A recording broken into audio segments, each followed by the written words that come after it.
If you're still struggling with consent, just imagine instead of initiating sex, you're making them a cup of tea.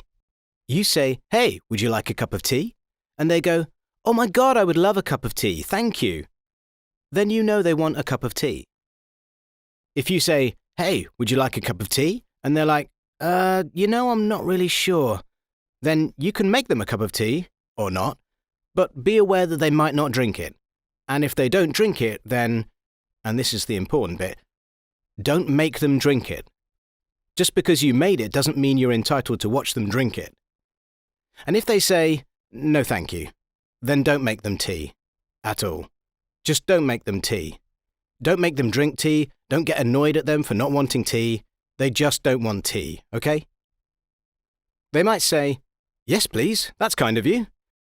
And then when the tea arrives, they actually don't want the tea at all. Sure, that's kind of annoying as you've gone to all the effort of making the tea, but they remain under no obligation to drink the tea. They did want tea, now they don't. Some people change their mind in the time it takes to boil the kettle, brew the tea, and add the milk. And it's okay for people to change their mind, and you are still not entitled to watch them drink it. And if they are unconscious, don't make them tea.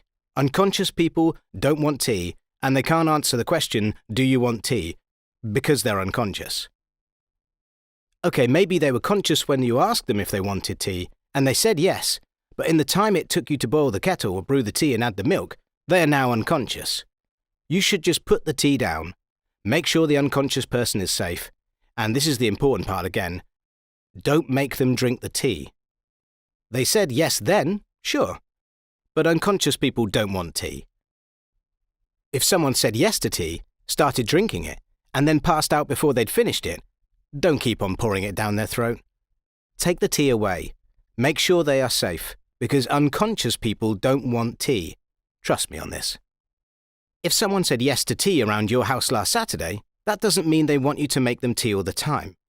They don't want you to come around to their place unexpectedly and make them tea and force them to drink it, going, "But you wanted tea last week," or to wake up to find you pouring tea down their throat going, "But you wanted tea last night."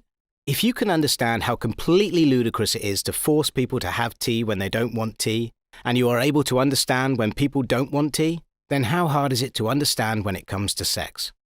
Whether it's tea or sex, consent is everything.